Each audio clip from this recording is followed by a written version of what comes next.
Saudi Arabia లేదా UAE పక్కన Iran గురించి ప్రస్తావించినప్పుడు చాలా మంది అవన్నీ అరబ్ దేశాలు అని అనుకుంటూ ఉంటారు.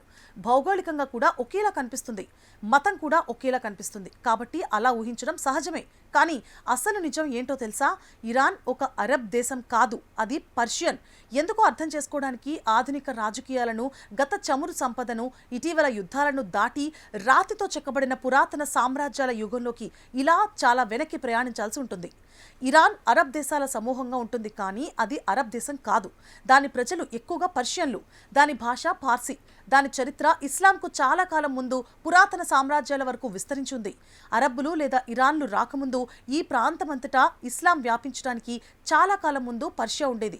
క్రీస్తుపూర్వం 6వ శతాబ్దంలో సైరస్ ది గ్రేట్ స్థాపించిన శక్తివంతమైన అచెమెనిడ్ సామ్రాజ్యం సింధులోయ నుండి మధ్యధరా వరకు విస్తరించి ఉన్న భూములను పరిపాలించింది. ఇక ఇరాన్ అనే పేరు ఆర్యుల భూమి అనే అర్థం వచ్చే పురాతన పదం నుండి వచ్చింది. వీరి నాగరికత పర్షియన్. 7వ శతాబ్దంలో ఇస్లాం ఆవిర్భావం తర్వాత అరబ్ ప్రపంచం వేగంగా విస్తరించింది. ఉత్తర ఆఫ్రికా, పశ్చిమ ఆసియా అంతటా అరబిక్ భాష సంస్కృతిని వ్యాప్తి చేసింది. 7వ శతాబ్దంలో అరబ్ ముస్లిం సైన్యాలు పర్షియాను జయించాయి. ఇస్లాం వేళ్లూరుకుంది, కానీ పెర్షియన్ గుర్తింపు అదృశ్యం కాలేదు. అది స్వీకరించబడింది, గ్రహించబడింది, కొనసాగింది. అయితే ఇక్కడ స్పష్టమైన తేడా భాషలో ఉంది. అరబిక్ సెమిటిక్ భాష కుటుంబానికి చెందినది. ఇరాన్లో మాట్లాడే పార్సీ ఇండో యూరోపియన్ కుటుంబానికి చెందినది. ఇంగ్లీష్, హిందీ, ఫ్రెంచ్ల మాదిరిగానే విస్తృత కుటుంబం. ఆధునిక పర్షియన్ అరబిక్ అక్షరాల ఆధారంగా లిపిని ఉపయోగిస్తున్నప్పటికీ పదజాలం, వ్యాకరణం విభిన్నంగా ఉంటాయి. అరబిక్ మాట్లాడే వ్యక్తి పార్సీని అర్థం చేసుకోలేడు. రెండు భాషలు భిన్నంగా ధ్వనిస్తాయి. ఆ భాషా విభజన లోతైన సాంస్కృతిక సంబంధాన్ని సూచిస్తుంది.